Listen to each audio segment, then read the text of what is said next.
Y este es un error común que cometemos los cristianos, ¿verdad? Porque creemos que el calificador para estar en la presencia del Señor es nuestro alto nivel de moral, lo cual no es así. La moralidad, si bien es cierto, no estamos descartándola, no la vayan a tomar como, entonces, no. El calificador que nos hace estar delante de la presencia del Señor es nuestra fidelidad al Señor, nuestra fidelidad a su reino, nuestra fidelidad a su palabra, a sus promesas, con todo y los altos y bajos que puedan haber en el camino. David lo que está diciendo es, yo nunca me he tenido que darle la espalda al Señor para irme tras otros dioses, lo cual se ocurrió desde su hijo Salomón a muchos otros que le dieron la espalda al Señor. No está diciendo que no peque, sino que se ha mantenido en su fidelidad para con Dios, que si bien es cierto, se ha salido del camino, no es que no lo reconozca, pero que ha vuelto. Nunca ha tenido un corazón orgulloso como el de Saúl para apartarse del Señor por completo.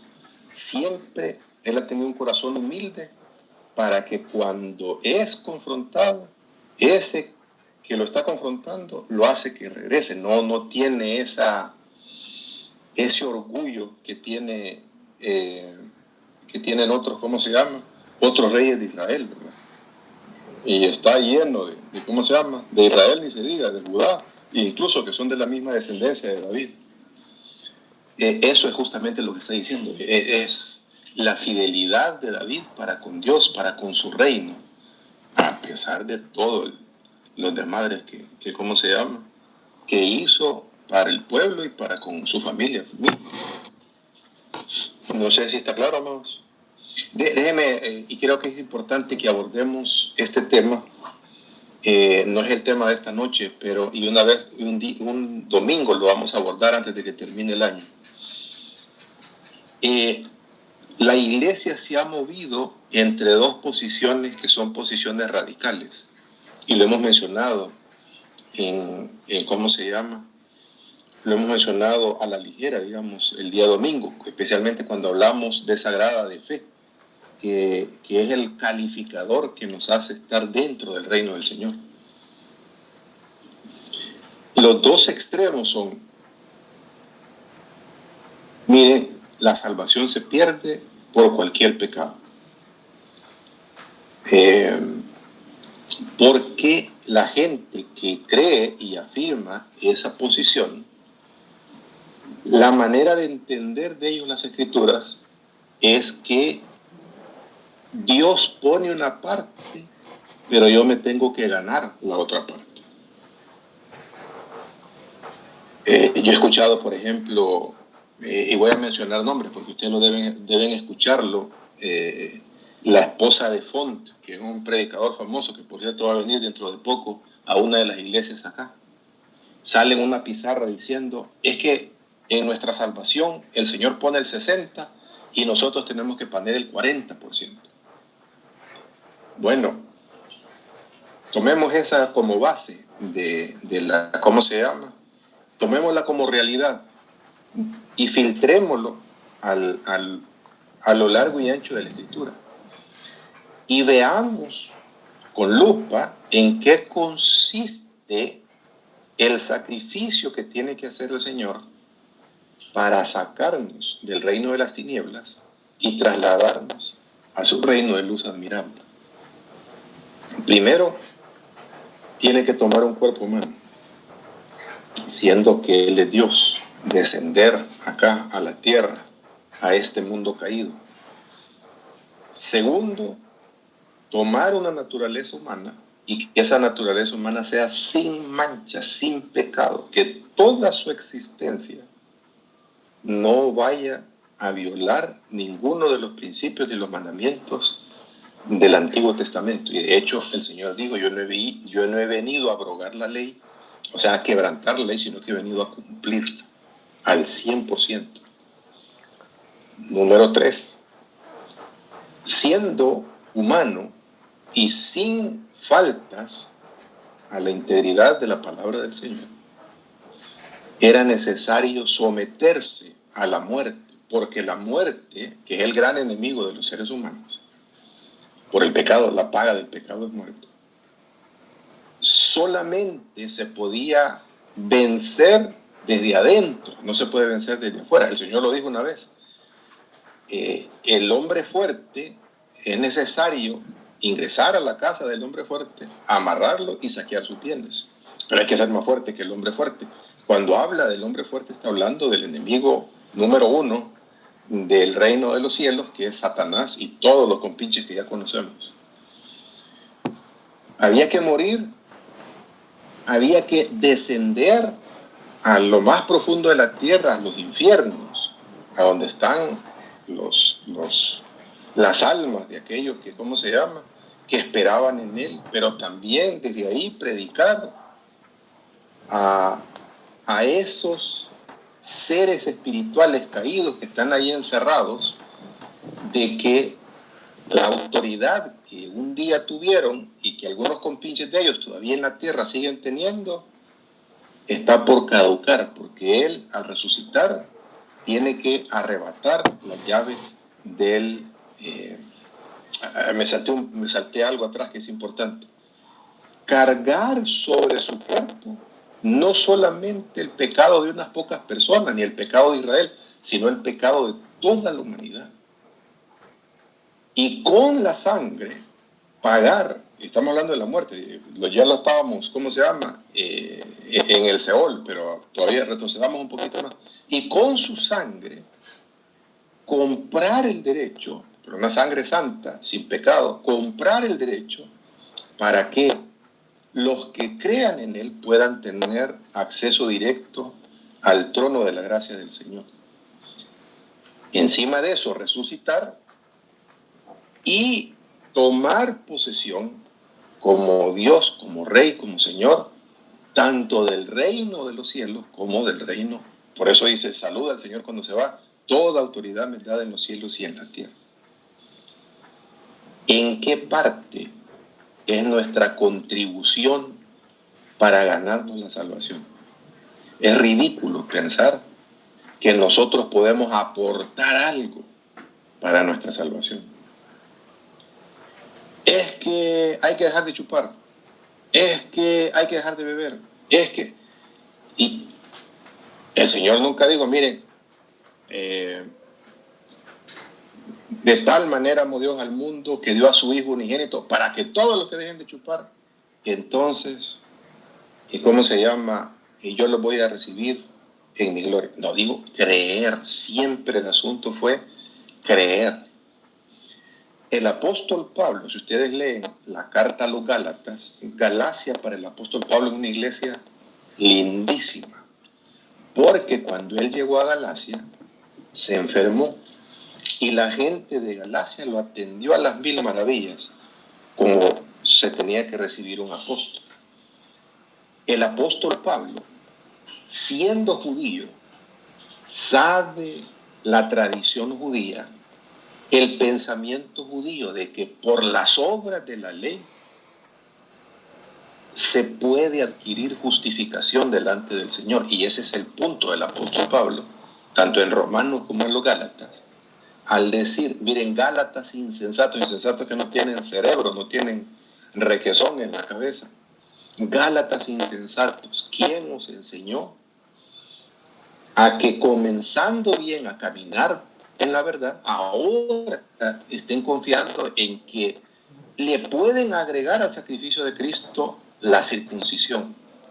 Es que para salvarse no solo basta creer, sino que hay que circuncidarse. Y no solo hay que circuncidarse, sino que hay que guardar los sábados, y hay que guardar las fiestas, y hay que judaizarse para hacer. Y lo dice categórica y radicalmente. Todo aquel que tiene el pensamiento de que le puede agregar al sacrificio de Cristo para ganarse su salvación, dice el apóstol Pablo, de la gracia han caído. En otras palabras, la fe que yo tengo es una fe equivocada. ¿Por qué? Porque no hay manera humana de nadie de ganarse la salvación. La salvación es un regalo completo que se recibe, siempre se ha recibido a lo largo y ancho del reino del Señor en las Sagradas Escrituras, siempre se ha recibido por fe. No sé si queda claro el punto, hermanos. Hasta acá. Hola. O sea, Satanás va a venir a confundir a la iglesia y decir, no, es que vos tenés que ser bueno para que Dios te ame. Es que tenés que ser obras para que... No. La salvación es por la fe en Cristo Jesús. En otras palabras, lo que la Escritura dice acerca del Señor, que yo lo crea. Ulises. Sí, pastor, yo creo que el mejor ejemplo que podemos tomar es cuando estaban siendo crucificados tanto Jesús como los ladrones. Y el ladrón que creyó en él, pues le dijo, ¿verdad? Que cuando él estuviera en su reino, pues que lo recibiera. ¿Qué mérito humano tenía el ladrón para que el Señor lo dejara entrar? Ninguno. Pero al ¿Qué le dijo? Automáticamente pues él lo recibiría en su paraíso. Exactamente. Hoy mismo estarás conmigo en el paraíso. Y mire que tan... y qué bueno que sacas ese punto a colación, el del ¿cómo se llama? El ladrón en la cruz. Por lo menos yo, ¿verdad? Como no entendí el reino, yo pensé qué clase de fe es la que tiene este ladrón. Bienvenido, Alfredo. ¿Qué es lo que está creyendo? Porque lo que le está diciendo el ladrón al Señor no es lo que yo creo. Lo que yo creía, ¿verdad? Lo que yo creía es que, miren, yo recibo a Cristo como mi Señor y Salvador personal. Entonces, cuando muera yo voy al cielo. Pero miren lo que el ladrón está diciendo. Acuérdate de mí cuando vengas. Nosotros estamos haciendo viajes para el cielo. Y este ladrón le dice que él va a venir en su reino y que tenga misericordia de él cuando él venga en su reino. Como no cuadra nuestra teología, decimos, es que este ladrón se salvó por pura misericordia. No, se salvó por fe, porque creyó que ese que estaba en la cruz del Calvario crucificado es el Mesías prometido, que la muerte no lo iba a sujetar y que él iba a vencer la muerte e iba a regresar a esta tierra para gobernar, que es lo que está profetizado en el Antiguo Testamento. Marlon. Hola, pastor. Buenas noches. Es algo importante. Yo me acuerdo cuando usted empezó a hablar del discipulado al inicio de Génesis, usted decía algo muy cierto, que la palabra de Dios está condensada a ciertas cosas. Entiendo que el ladrón en la cruz, bueno, los dos sabían quién era Jesús o habían escuchado quién era Jesús, mas sin embargo solo uno aplicó lo que había aprendido. Porque qué casualidad que uno ninguno a Jesús decir, bueno, si vos decís que sos el Hijo de Dios, ¿por qué no te van a tratar? Entonces él ya había escuchado quién era el Mesías. Exacto. Pasa que no lo creyó. Exacto. Entonces aquí hay un punto. Los dos pudieron tener el mismo conocimiento de Cristo, pero solo se aplica cuando uno tuvo fe. Exactamente. Entonces, lo que Dios anda buscando para trasladarnos de las tinieblas a su luz es fe, que le creamos. Eso es mérito humano. Ni siquiera eso es mérito humano, porque la fe viene por el oír la palabra del Señor. Y dice Efesios, ¿verdad?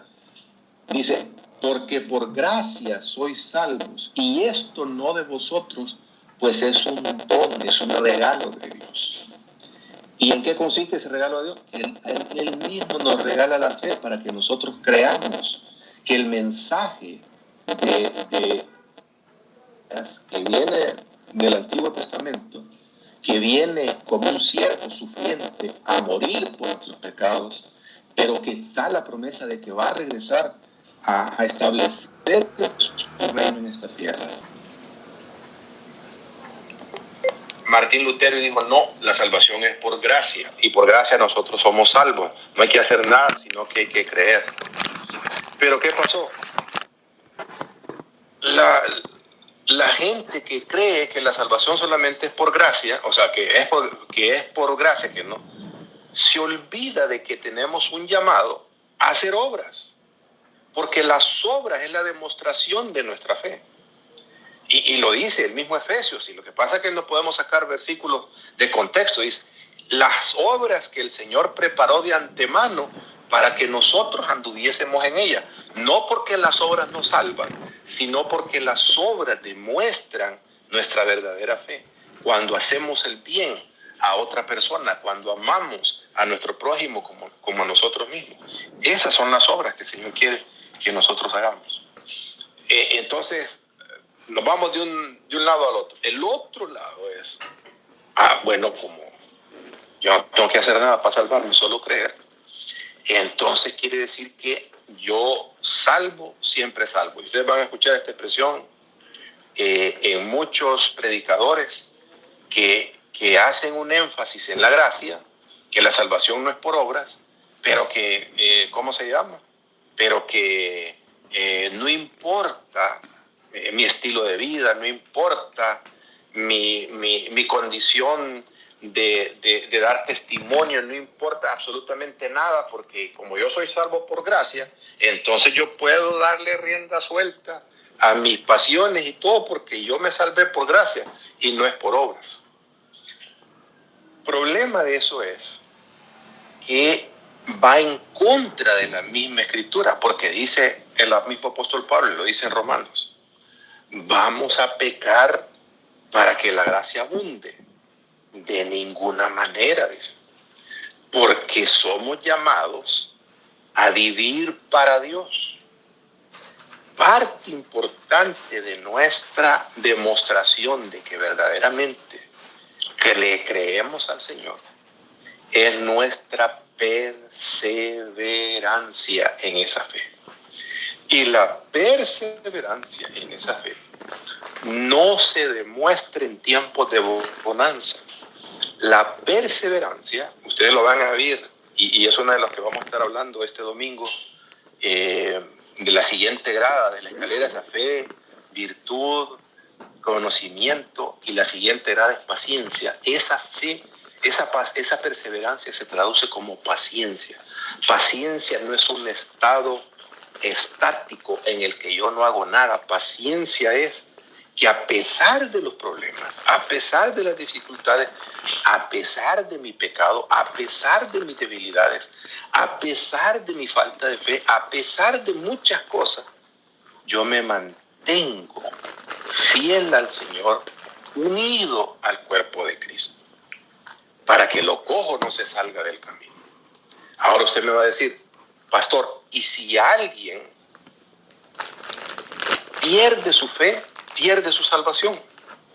Hay demasiados versículos en el Nuevo Testamento para afirmar eso, amado, que si yo pierdo esa fe, también pierdo mi salvación. Si no, leamos un pasaje, veamos un par de pasajes. Yo no tenía preparado esto para esta noche, pero creo que es importante el tocarlo, porque la perseverancia es parte fundamental de nuestra fe, de demostrarle al Señor. Y no es mérito humano, sino que es, bueno, ¿lo crees o no lo crees? Yo soy salvo, siempre salvo, entonces me voy de la iglesia, puedo andar ahí de vago, puedo andar chupando, puedo andar haciendo aquí. Yo no he sido salvo para ¿cómo se llama? Para volver al mundo, ¿verdad? Así es ridículo como que me nacionalice estadounidense y que ya nacionalizado me quiera venir para El Salvador. O sea, no tiene ninguna lógica. Solo déjenme buscar aquí un pasaje para que vean ustedes de la perseverancia en nuestra fe, que es sumamente importante. A ver, vamos a Primera de Corintios, capítulo 15. Corintios, capítulo 15. Mire lo que dice el apóstol Pablo. Además os declaro, hermanos, el evangelio que os he predicado. ¿Qué es el evangelio? Las buenas nuevas. ¿Qué es la buena nueva? Que Cristo rompió con el imperio de las tinieblas y el reino del Señor está tan cerca de nosotros que está una puerta abierta para que nosotros creamos en la obra de Cristo para trasladarnos del reino de las tinieblas al reino de su luz admirable. Oiga bien lo que dice, el cual también recibisteis, pero no se queda ahí, en el cual también perseveráis. ¿Qué significa perseverar? Continuar, a pesar de dificultades, a pesar de vicisitudes. No están viendo mi pantalla, ¿verdad? Déjenme proyectar para que vean que estoy leyendo la palabra.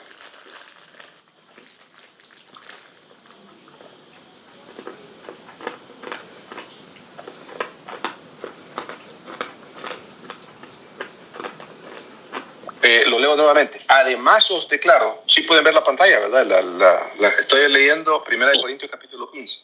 Dice, además os declaro, esto es una afirmación del apóstol, hermanos, el evangelio que os he predicado.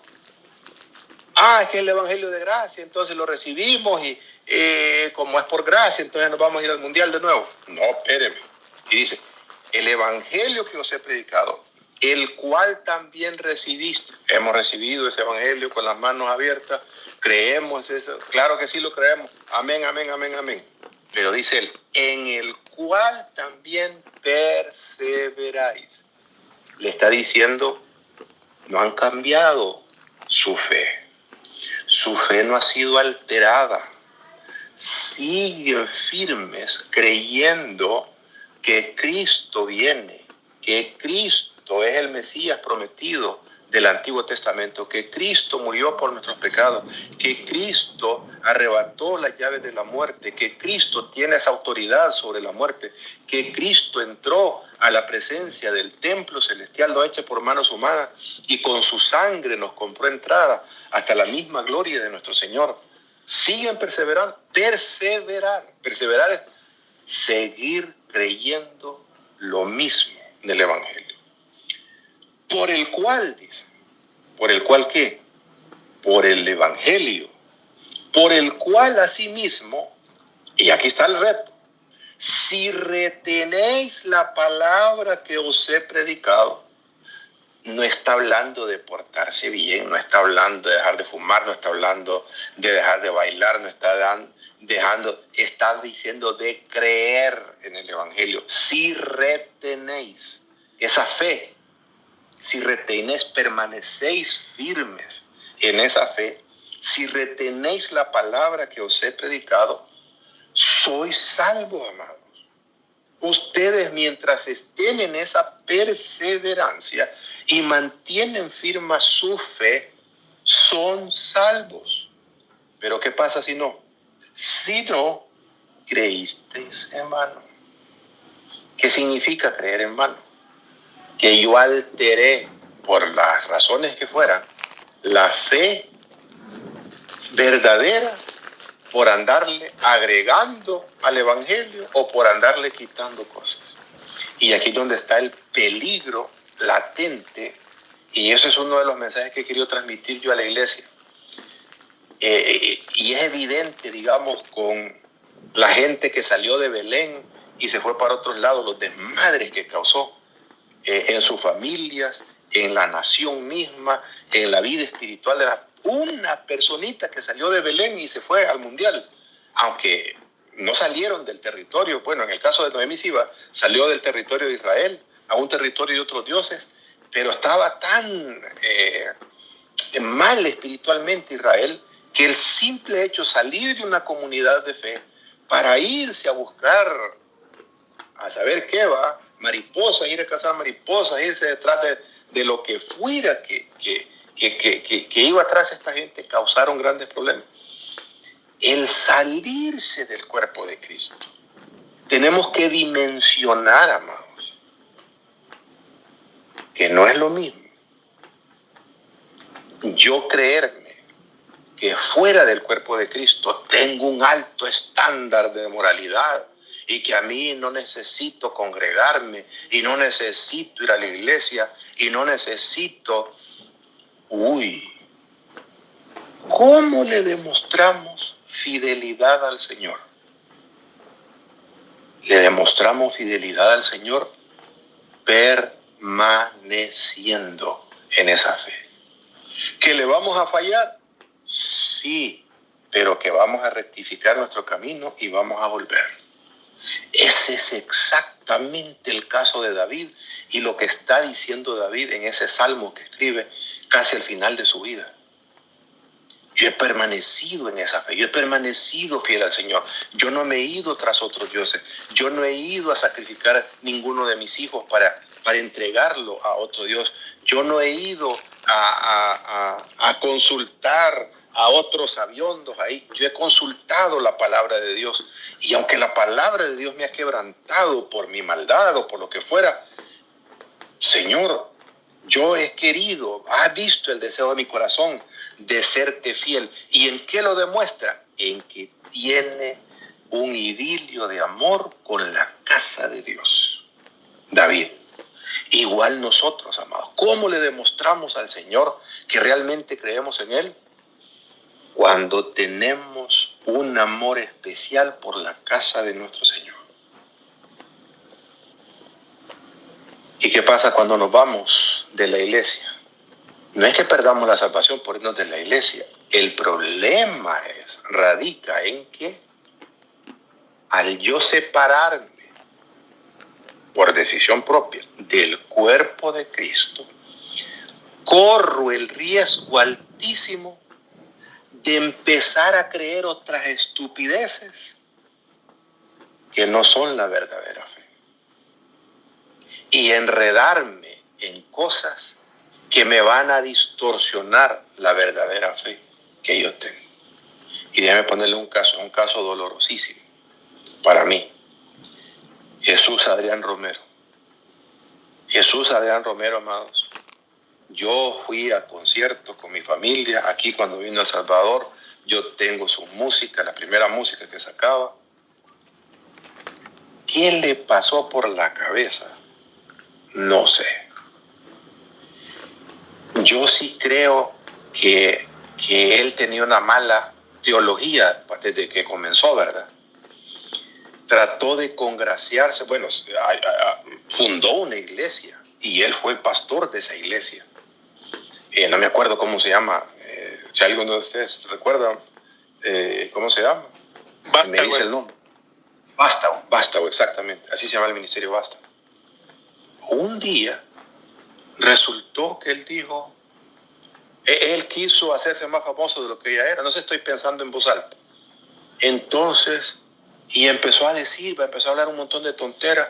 Es que los hijos de Dios, y se lo enseñaba a la iglesia, no pecamos cuando celebramos Halloween. Es que los hijos de Dios, mezclando, amado, haciendo una mezcolanza del reino de las tinieblas con el reino del Señor. No, nos congraciamos con los católicos, porque los católicos también son cristianos. Y ese montón de santos que tienen son ¿cómo se llama? ¿Qué dice la escritura de esos santos? Que detrás de cada ídolo hay demonios de por medio. ¿Cómo vas a creer que va a ser lo mismo? Hasta que un día tiró la toalla y dijo, ya de pastor ya no más. Y puso a otro muchacho de ¿cómo se llama? No sé dónde, lo dejó de pastor. Y como la iglesia tiene tan malas bases, porque lo que menos se le ha hablado a la iglesia, y estoy hablando en términos generales, es del reino de Dios y del sustento firme que está en la escritura acerca del reino de Dios. La iglesia terminó sucumbiendo y cerrando. Y el hermano Jesús Adrián Romero, ahora resulta que un hijo como que está en una lucha terrible entre el homosexualismo y no sé qué. Amado, es que este asunto es serio. O sea, el Señor, mire, le voy a decir 3 cosas que Jesús nos enseñó acerca de seguirlo a Él y de su reino. Primero nos enseñó El que pone las manos en el arado y voltea a ver atrás no es digno de mí. Es que yo recibí a Cristo. Mijito, es que no solamente de recibirlo, es de perseverar en esa fe. ¿Y cómo persevero en esa fe? Con la fidelidad al cuerpo de Cristo, a mi comunidad de fe, en las buenas y en las malas. Porque yo quiero que mi iglesia sea que todos sean santos, que todos sean ungidos, que todos, el hermano Sol y la hermana Luna, y hermanito para acá, y hermanito. Somos gente a la que el Señor está reparando. Gente con desperfectos, como todos seres humanos, en los que el Señor está trabajando, está obrando en nuestras vidas. No somos un producto terminado, somos un producto en proceso. Pero ¿qué demanda el Señor de nosotros? Permanecer. ¿Y qué pasa si no permanezco? Me puedo enredar y perder mi fe. Y cuando pierda mi fe, perdí el boleto que Dios me había dado para su reino. Si no, dice, creíste en vano. Si ustedes se van, no, como ha sucedido con pastores que no conocen Biblia, es que yo no sé si quiero celebrar la Navidad o el Hanukkah. Mire qué tontera, ¿verdad? Es que los cultos los vamos a hacer los sábados, porque los sábados es que vamos a celebrar la luna nueva y vamos a celebrar la Pascua y ya vamos también a sacrificar animal. ¿Cuál es la fe que tenemos? ¿Perseveramos en esa fe o estamos quitándole a esa fe o le estamos agregando a esa fe? Las dos cosas son mortales para nosotros, porque la única y fe verdadera en la que tenemos que permanecer es en el Evangelio que se nos ha predicado. Y el apóstol Pablo es firme al principio de los Gálatas y dice, si a un ángel de luz se presenta y les habla a ustedes de otro evangelio, el tal sea anatema, que significa maldito de Dios. Entonces, es salvo, siempre es salvo. Entonces yo me tomo mi participación en la iglesia bien light, yo me tomo mi compromiso con la iglesia, que no cuenten conmigo, yo me tomo ¿cómo se llama? Mi vida entre mundo y paz, porque como yo soy salvo por gracia. Momento, se nos está predicando mal el reino de Dios. ¿Qué es lo que un David le pide al Señor cuando se arrepiente? No me eches de delante de ti, porque de acuerdo a la palabra, David lo que se merecía era no solamente que le quitaran el trono, sino que lo echaran del reino del Señor. No me eches de delante de ti, no me tires, ten compasión de mí. Y él mismo reconoce un corazón contrito y humillado. Señor, tú no vas a despreciar jamás. Y eso es justamente nuestra perseverancia. Debe darle otro, ¿cómo se llama? Otro ejemplo nada más de Biblia. Disculpen que nos fuimos por el lado donde no tenía preparado, pero creo que es importante abordarlo, porque de la perseverancia más es lo que menos se nos habla ¿cómo se llama? En las congregaciones hoy día. Y es que Dios está de oferta, que Dios te va a dar carro, que te va a dar casa, que te va a cambiar la mujer, que te va a cambiar que vas a tener un mejor trabajo y que no sé qué, porque Dios está de oferta, Dios está en rombo rojo en el evangelio. Eso es un falso evangelio. Romanos 11. Solo déjenme encontrar el pasaje para que vean ustedes.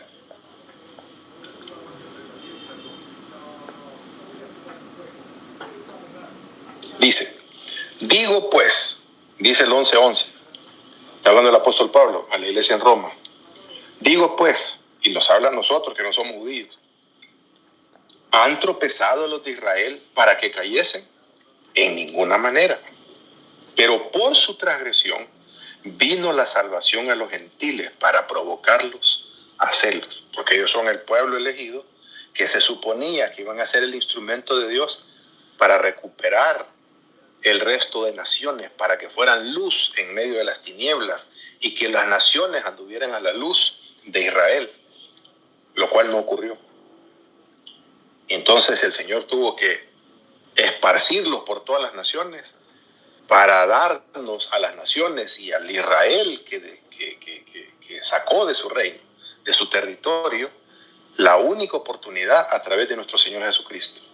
Y si su transgresión es la riqueza del mundo y su defección la riqueza de los gentiles, cuanto más su plena restauración.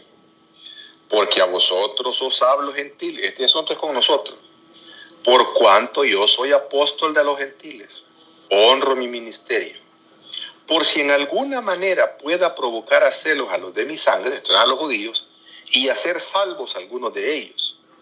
Porque si su exclusión, el pueblo elegido fue excluido, barbas en remojo. ¿Por qué fueron excluidos? Porque se fueron tras otros dioses. Porque no quisieron vivir una vida justa con sus semejantes. Porque derramaron sangre inocente. Porque se dieron al soborno. Porque pudieron más el Dios Mamón, el Dios de la riqueza, que la vida y la integridad y la dignidad de las personas. Porque si su exclusión es la reconciliación del mundo, ¿qué será su admisión sino vida de entre los muertos? Si las primicias son santas, también lo es la masa restante. Y si la raíz es santa, también lo son las ramas. Pues si algunas de las ramas, oiga bien lo que está diciendo el apóstol Pablo, pues si algunas de las ramas fueron desgajadas, aquí está hablando de que las ramas desgajadas que fueron excluidas del reino, y tú siendo olivo silvestre, nosotros los gentiles no somos de las ramas, somos olivos silvestres, has sido injertado en lugar de ellas. O sea, de las ramas originales del olivo fueron arrancadas para darnos espacio a nosotros para pertenecer al olivo. Dice, y tú siendo olivo silvestre has sido injertado en lugar de ellas y has sido hecho partícipe de la raíz y de la rica savia del olivo. No te jactes contra las ramas, o sea, no te jactes contra Israel. Y si te jactas, sabe que no sustentas tú a la raíz, sino la raíz a ti. O sea, el Antiguo Testamento nos sustenta nuestra vida, nos hace revelar la gloria de Dios venidera que se cumple en nosotros con la venida de nuestro Señor Jesucristo. Viene de la raíz. El Señor le dijo a la mujer, la salvación viene de los judíos. Pues las ramas, dirás, fueron desgajadas para que yo fuese injertado. Oiga ¿cómo se llama? La parábola que está poniendo el apóstol. Bien. Por su incredulidad. ¿Qué significa incredulidad? Que nunca fueron creyentes. No, creyeron y se apartaron de su fe. Por su incredulidad fueron desgajadas. Pero tú por tu fe estás en pie. ¿Por qué estamos en pie en el reino del Señor? Por la fe. No porque somos bonitos, no porque nos portamos bien, no porque la moral nuestra es una integridad altísima, no, por la fe. Pero tú por la fe estás en pie, por la fe. No te ensoberbezcas si no temes. ¿Por qué teme? Barbas en remojo. Si lo hizo con las ramas naturales, de desgajarlas porque se volvieron incrédulos, ¿a dónde quedo yo si pierdo esa fe? Me va a desgajar también. Es lo que está diciendo el apóstol Pablo. Porque si Dios no perdonó a las ramas naturales, a ti tampoco te perdonará. Avispa. Entonces no es que salvos siempre salvos. Hay que perseverar en nuestra fe. Y amados, déjenme decir una cosa. La iglesia ha sido sometida a un montón de tonteras que la gente, y yo veo la mano de Satanás en todo esto, porque la gente se acostumbró a oír estupideces de los púlpitos y cuando se les habla de la palabra pura y dura, se duermen y se quejan. Es que yo quiero oír un sermón de ánimo. Es que yo quiero oír un sermón donde me digan cómo mejorar mi finanza. Es que yo quiero que me digan que el Señor me va a prosperar. Es que el Señor quiero que me dé una familia fuerte y sólida. Es que yo quiero... mijito, este asunto no es de humanismo, este asunto es un reino espiritual, donde el Señor me dice a mí, mantener tu fe. El que pone las manos en el arado y voltea a ver atrás no es digno de mí. Otra, el que no es conmigo está contra mí. Yo les pregunto a ustedes, queridos amados, ¿puede decir un cristiano que está en Cristo fuera del cuerpo de Cristo? Jamás. Eso es como que yo diga que estoy casado y mi mujer vive en una casa y yo vivo en otra. O podemos vivir en la misma casa los dos, pero cada quien vive su vida por aparte. Eso no es un casamiento, no es una unión de pareja, de familia. No nos engañemos. Es que la gracia, es que salvo, siempre salvo, como yo soy salvo por la fe. Y estás manteniendo esa fe. Cuando te apartas del cuerpo de Cristo, estás demostrando lo contrario. Cuando te vas a preferir el mundo en vez de la casa de Dios, estás demostrando lo contrario. Y no estoy diciendo, amados, que yo dejo de ir un domingo a la iglesia y pierdo mi salvación. No estoy diciendo eso, pero estoy diciendo que estoy poniendo mi cabeza en riesgo. Porque saben una cosa, hay un principio en la Biblia que dice que el que no crea la verdad va a creer a la mentira. Y si yo habiendo creído a la verdad, pero no me mantengo en la fe, en la verdad, no persevero con vuestra perseverancia, con vuestra paciencia, dijo el Señor a los apóstoles, porque iban a sufrir persecución, ganaréis vuestras almas. San Mateo 24, el que perseverare hasta el fin, este será salvo. Entonces, si hay un esfuerzo humano implicado, no, es de mantener nada más nuestra fe, que es un regalo que Dios nos ha dado. ¿Y cómo mantengo mi fe? Activo en mi comunidad de fe, perteneciente a mi comunidad de fe, comprometido con mi comunidad de fe. Y esto no es un programa, amado. No es que un programa es porque tiene fecha de inicio y tiene fecha de caducidad. Aquí un compromiso de por vida. Si yo cuando el Señor me lleve o venga Él, quiero que me halle con las botas puestas. Qué vergüenza va a ser que el Señor, por yo habiendo predicado todo mi vida, los domingos en la iglesia, yo un domingo y me halle en la playa y cuando Él venga. Yo no estoy diciendo que va a venir el domingo, pero si se da el caso. Qué vergüenza que nos halle haciendo otras cosas que no son las cosas de su reino. Esa perseverancia.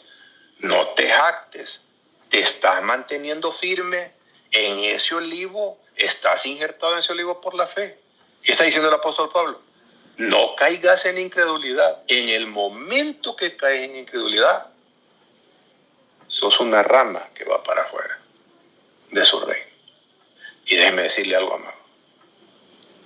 Un cristiano que se aleja de Dios, y seamos honestos, incluso estando en la iglesia uno puede alejarse de Dios, porque ya lo ve como algo de costumbre, la misma música, el mismo pastor, los mismos chistes, ya lo veo yo como una costumbre, ya no tengo esa vivencia, esa alma de ir a la congregación, de unirme a mis hermanos para servir, para adorar y bendecir la presencia del Señor. Cuando uno se aleja del Señor, corre el riesgo de perder su fe. Corre el riesgo de que la llama del Espíritu Santo que está dentro de nosotros se apague. Por eso dice el apóstol Pablo a los tesalonicenses, que no se apague el Espíritu dentro de vosotros, porque es una llama ardiente que nos hace conectarnos con nuestro Señor, con nuestro Dios. En esas dos posiciones, amados, David es un ejemplo para decirnos a gritos que a pesar de ser pecadores, que a pesar de regarla groseramente, que a pesar de ser asesino, que a pesar de ser adúltero, que a pesar de ser mujeriego, que a pesar de que a veces se saltaba a las trancas y no pedía, ¿cómo se llama? Hacer la voluntad de Dios, que a pesar de, uno puede mantener su fe. Uno tiene que mantener su fe. No, yo sí reconozco que le regalo. No, yo no voy a andar ahí con, que no, que pues sí, hasta hay pastores que hacen tal cosa y como yo de miembro no voy a andar haciéndolo. No. Es que este asunto es serio, porque no es quedar bien con una comunidad de fe, es de estar inmerso en la comunidad de fe para tener acceso a esa presencia gloriosa del Señor en nuestras vidas. Bueno, ya hablé bastante, amados, y se nos fue el tiempo, pero preguntas, si hay preguntas.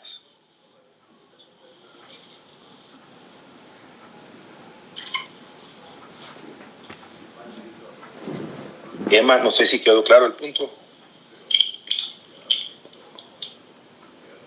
O se me durmieron todos y quedaron. No, sí quedó claro. Y, o sea, yo lo que preguntaba es porque, como con qué solvencia, él pues decía esta la afirmación, ¿verdad? No bajo mis estándares, obviamente, ¿verdad? Sino según la palabra del Señor, ¿verdad? Pero era eso. Pero sí, o sea, más que claro. De hecho,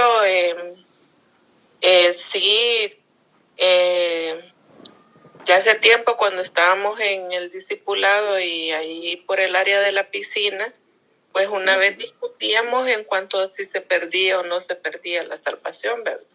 Ajá, ahora, pero era por pecar. Ajá, sí, ahora pues queda claro que la salvación se pierde por perdiendo nosotros nuestra fe en lo que el Señor ha hecho. Solamente gracias.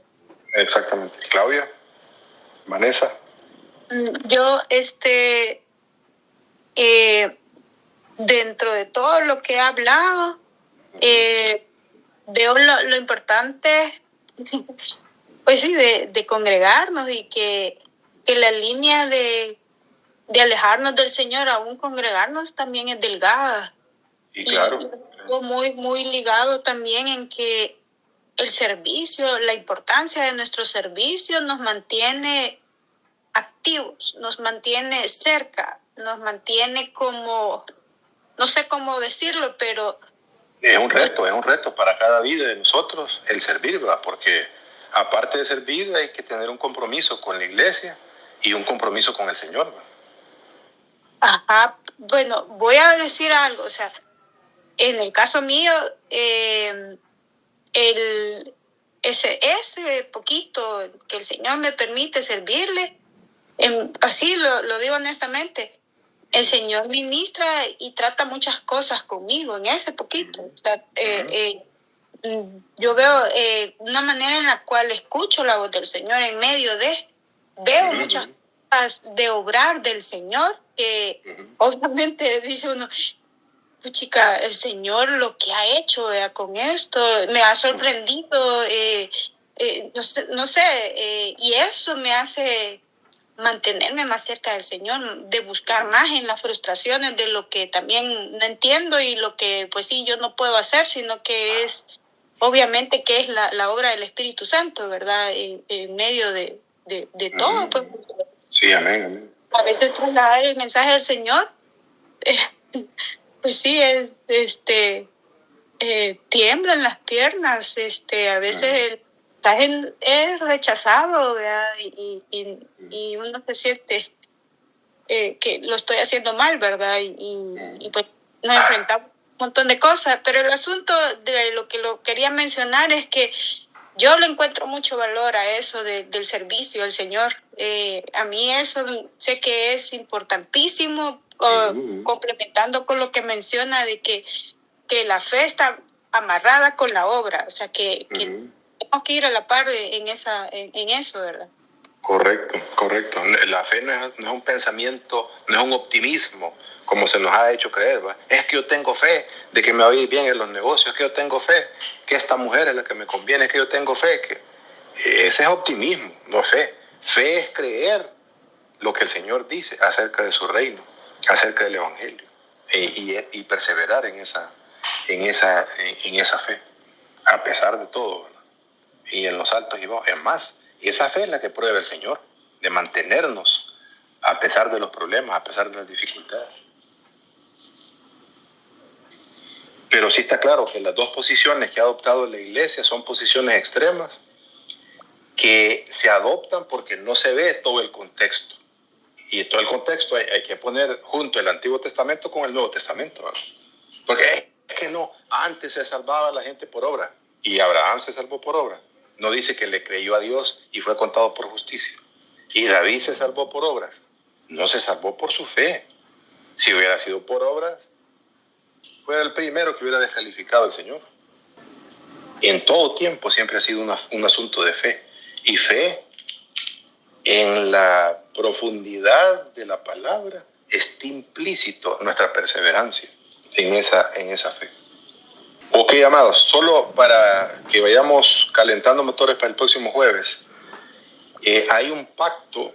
Déjenme ponerles una lámina, solo para terminar la noche, para compartir si algo de lo que estaba preparado para esta noche. Los pactos de Dios. Mire, amados, sin entender el reino, hay y la gran mayoría de pastores evangélicos creen que esto es una dispensación, que esto es otra dispensación, que esto es otra dispensación, que esto es otra dispensación, que esto es otra dispensación, hasta que llegamos al pacto de la gracia. Como que si fuera borrón y cuenta nueva, borrón y cuenta nueva, borrón y cuenta nueva, borrón y cuenta nueva, borrón y cuenta nueva. Viendo toda la Escritura, estudiando la Escritura como un todo, porque no es parcial, es el mismo Dios que da una sola revelación, uno se da cuenta de que el pacto que el Señor hace con Adán y Eva es la voluntad firme de Él de que su reino celestial se establezca en esta creación de Él, que es física, animales, seres humanos, de la tierra misma. Es exactamente el pacto que hace con Noé para esa preservación de la humanidad, de ya no volver a destruir la humanidad con agua como lo hizo con el diluvio. Pero es la perseverancia de Dios en establecer su reino, vivir, habitar como rey en medio de nosotros. Con Abraham, aquí todas las naciones se han perdido, y en Abraham Él establece una nación para la cual hacer su reino. Con Moisés se solidifica ese pensamiento, ese plan que Él tenía con Abraham, porque aquí hay una nación que ha sido rescatada de Egipto para vivir para la gloria de Dios, para vivir, para que Dios pueda habitar en medio de ellos.